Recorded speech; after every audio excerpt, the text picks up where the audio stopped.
Hey guys, so games are hard to make, and if you're a game developer, you know that it can be really hard to come up with ideas that are new and interesting and unique. And right now, because most indie games don't actually turn a profit, it's especially important to come up with unique and interesting ideas because so much of a game's marketability is provided by the idea. So today I want to talk about why this is. Why is it so hard to come up with interesting game ideas that are different from other games and set themselves apart? I also want to give some strategies that you can use to come up with more interesting, unique game ideas if that's something you're struggling with. So why is it so hard to come up with original ideas for games? I think one of the reasons is that the games market is partly fueled by nostalgia. So game developers often try to make games that are like the ones they played growing up or like the ones that they have nostalgia for. So if you look at some of the most oversaturated genres on Steam, one of the biggest ones is 3D platformer. And that's because a lot of game developers who are now 25 to 35 grew up playing Nintendo 64, grew up playing GameCube, PlayStation 1, and back in those days, platformers, 3D platformers were some of the hugest games, right? You think of like Mario 64, Crash Bandicoot, but when you try to make one of those games in 2025, it doesn't really appeal to younger players now that 3D platformers aren't as popular as they used to be. And so the success rate for 3D platformers on Steam in 2025 is really low. This is also true for JRPGs. It's a little counterintuitive because when you think of the most successful indie games, you're thinking of Celeste, you're thinking of Undertale, you're thinking of Hollow Knight. These games do fit into these categories. They're platformers, they're Metroidvanias, they're JRPGs, all nostalgia-fueled genres, but those are all outliers. In reality, most of the people who are trying to make games like this don't turn a profit or don't actually make any money. At least part of that can be attributed to the lack of originality in the ideas of those games. Not to say that there aren't interesting art styles or cool movement mechanics or whatever new original ideas in these modern 3D platformers, but so many of them borrow ideas from other games that people have played before, and so they don't really read as unique, and I think that's part of why they don't sell very well. There are exceptions to every rule, but the trend is these types of games don't do well,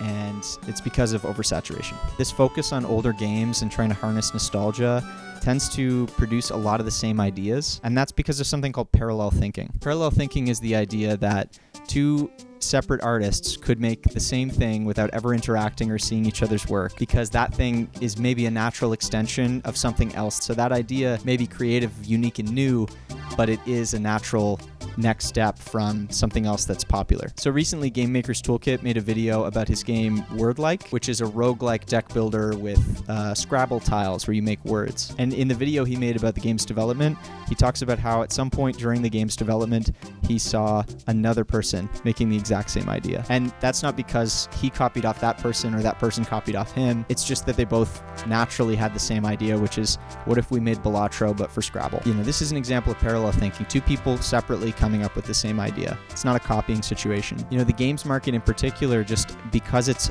relatively low volume compared to the amount of TV, movies, books, or music released every year, you tend to have more people consuming the same things. So a higher percentage of people are playing fewer games versus with something like TV or movies where a higher percentage of people are watching lots of different stuff. In games, it's like this magnetic thing where they take such a long time to play and invest like 40 hours into a game. So just people play less games and they tend to play more popular games. And independent developers especially tend to be omnivorous. They tend to play a lot of different stuff. This is partially because they also, you know, like myself, don't really have that much time to play games. And so they tend to just kind of play whatever's this, you know, the big new thing that's out, like Silksong or Balatro or whatever, you know, whatever big indie game is hot right now. And this can worsen this parallel thinking problem because if every developer is playing the same indie games, it's more likely that those developers will come up with the same ideas which are inspired by those games. So for the example I brought up with Game Maker's Toolkit and Word-like, it's not that unlikely that two people are going to be making the same sort of natural extension of Balatro in a year right after Balatro was one of the most popular indie games. I'll talk about some ways to circumvent this problem in a bit, but parallel thinking is real and it kind of homogenizes the ideas that are flowing around in indie game dev spaces. So my third reason why it's hard to come up with unique new ideas for games is that game companies are scared to take risks. If you have a small team and you're maybe a small indie team or you're AA or maybe even AAA, you want to develop something that has a good chance of making you money and doesn't really push the envelope that far, because it's really hard to convince somebody to put money into something that is a risky investment, is an unproven genre or an unproven type of game. So what you tend to see from larger studios or smaller studios that are really kind of need to make money is that they invest in ideas that are, offshoots of existing ideas. So there's so many like Survivor-like games out there. And that's because when you have a game that's similar to an already successful game, you can prove to somebody, or you can prove to yourself, that there is a market for this thing that you're making. It then becomes a problem of, how do I get the people that are interested in that thing to be interested in my thing? So I'm making a roguelike deck builder right now that's got elements of 4X games like Civilization. And part of what I'm thinking about with the marketing strategy is, how do I get people who like Civ and people who like roguelike deck builders to give my game a try? So part of why I decided on this game idea is that it's a good mix between something new and something that already exists. So I'm confident that there is a market for the game, and it's much easier to invest months of development into something. But as an independent developer, you don't have to do this. I think the main competitive advantage we have as indie developers is that we can take risks that AAA studios or AA studios wouldn't touch with a 10-foot pole, because the areas of the market that indies will take risks on is much broader than the areas of the market that AAA or AA studios might. The final reason why I think unique and original ideas are hard to come up with as an indie dev is that new game ideas are really hard to design. So if you're making something that's completely new, you can't benchmark it to something that already exists. So in my game, while I'm developing it, I'm thinking about the odds of games like Balatro,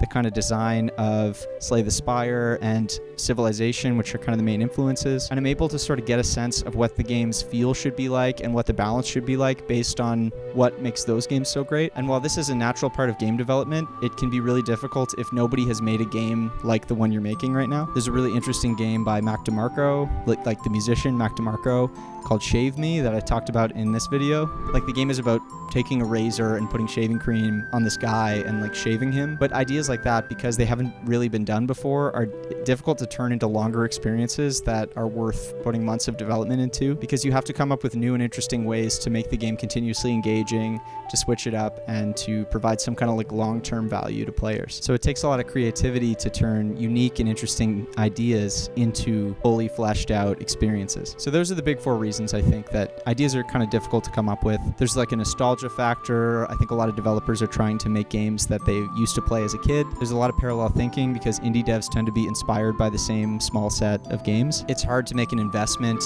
into an idea that might be risky or new or out of the box. It's also difficult to scale weird and crazy ideas because you can't see examples of other games to draw inspiration from that already exist. But don't worry, I've got some stuff that you can do if you want to come up with more original game ideas in the future and start to kind of break out of the box of things that you might have already seen. So the first way that you can improve your ability to come up with original ideas for games is don't play popular games. Avoid them altogether. If you avoid playing big, new popular games or new indie smash hits, you might be able to avoid the parallel thinking that comes along with lots of people playing those games and then coming up with new ideas inspired by them. There's a great article by Local Thunk where he talks about how when he was developing Balatro, he purposefully avoided playing other roguelike deck builders like Slay the Spire because he was concerned if he played those games too much, he would start to design his own game using elements from them, and he wanted it to be fully unique and fully his own. And this is something that's really hard to do because if you're a game designer, you want to borrow ideas, you want to look at what other games are doing in order to get your balance right, in order to come up with interesting kind of ideas from other games. I really admire what Local Thunk did where he purposefully avoided doing that. And he ended up making one of the most original roguelike deck builders to come out in a really long time. And I think that originality really paid off. So avoiding popular games and avoiding big games that everyone else is playing will help you avoid that parallel thinking that comes along with playing popular games. In the same vein, the second way that you can improve your ability to come up with original ideas is if you want to make a game from your childhood or make a nostalgic game, pick like a really weird niche game that not a lot of people might have heard of. Back before the internet data collection era that we're in now, game developers had to take big risks when they made new games because they weren't quite sure if they would sell well until they were out. They could do focus testing and they would test ideas and do market research, but they didn't have access to the same kind of data and analytics that we do now in order to make the most scientifically perfect decision on which game to make next. So what ended up happening in the 90s and early 2000s is you had a ton of games released that were like weird weird and experimental and out of the box and trying like new kinds of gameplay that hadn't been done before. But if you look at some of these smaller games on the N64, the GameCube, and the PlayStation 1, the Xbox, you can find games that are niche and nostalgic at the same time, which is a pretty good combo. So an example I've seen recently is there's a game called Bobo Bay that's trying to recreate the Chow Garden from Sonic Adventure 2, which was like this little mini game in between levels where you would take care of these little creatures and you'd feed them and you'd send them to the boxing ring to fight each other and stuff. It's really fun. It was awesome. But this developer is creating like a modern recreation of that. And it's an idea I'd like have never seen anyone else do, but it's still something that's relatively popular. I think a lot of people played Sonic Adventure 2 and it's like it was a huge game back in the day. So it's a really great idea, and he was able to turn that into some viral success on Twitter, which has snowballed into a pretty big following on the Steam page. But all this to say, if you pick a niche old game, you can harness the nostalgia factor, but also not fall into the same traps of the oversaturated market like 3D platformers and JRPGs. I mean, if you look at one of the most successful indie games of all time, Stardew Valley, this is a story of someone who did exactly that. Eric Baroni just picked like an old farming sim game, which at the time that he was doing that, nobody was making farming sims. And it turns out that there was a huge demand for people who were nostalgic for Harvest Moon and wanted to play a modern version of Harvest Moon. Part of the success formula was picking an idea that was niche and nostalgic at the same time. So the third way you can start to think about original new ideas for games is look at the real world. Sounds kind of obvious, but there's lots of things we do every day that might make for fun video games if presented in the right way. When I was at GDC this year, I saw a game called Consume Me at the Independent Games Festival, and it was just this amazing, unique idea of a game. It's basically like this game where it's a life sim, but mixed in are these little WarioWare style mini games where you're eating food or you're trying to lose weight or you're exercising or you're walking your dog or whatever. And it's a great example of taking boring daily life tasks and turning them into fun mini games. It feels really unique because everything you do in the game is not something that like is traditionally like fun in real life, like you're brushing your teeth or you're cooking food or whatever. So looking at things in real life and trying to think about how they could be turned into a game is a great way to come up with interesting ideas. The last way that you can improve your ability to come up with unique and original ideas is just do game jams. Since games take a long time to make,